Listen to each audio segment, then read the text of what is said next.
বর্তমানে নৈরাজ্যের এই বাংলাদেশ নিয়ে কি বলছেন হাসিনার শিক্ষামন্ত্রী মহিবুল হাসান চৌধুরী নফেল, তার সঙ্গে কথা বলেছিলেন আমাদের প্রতিনিধি মৌমিতা চক্রবর্তী। শুনুন।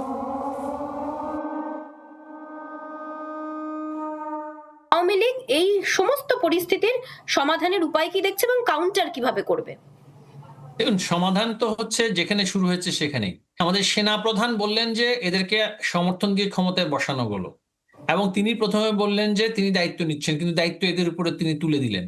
যেহেতু সেখান থেকেই তাদের মূল সমর্থনটা আসলো, সেইখানেই কিন্তু সমর্থনটা শেষ হতে হবে। এই সরকার একদিনের জন্য টিকবে না যদি যারা এই সরকারকে সমর্থন দিয়ে চেয়ারে বসিয়েছে সেনানিবাস, সেখান থেকে যদি সমর্থন কর্তন করা হয়, এই সরকারের পক্ষে 24 ঘন্টাও টিকে থাকা সম্ভব নয়। গতকালের ঘটনা কি প্রমাণ করছে নফেল ভাই যে গোটা দেশ বাংলাদেশ এই মুহূর্তে জঙ্গিদের একদম খোলা ময়দানে পরিণত হয়েছে?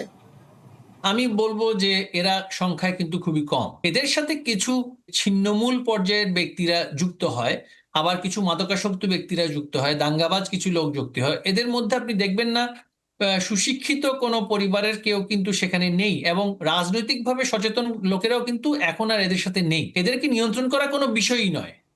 আমরা 15 বছর যদি করতে পারি, তারা কেন করতে পারছে না? কারণ তারা নিয়ন্ত্রণ করতে চাচ্ছে না, তারা তাদের নেতৃত্ব দিচ্ছে।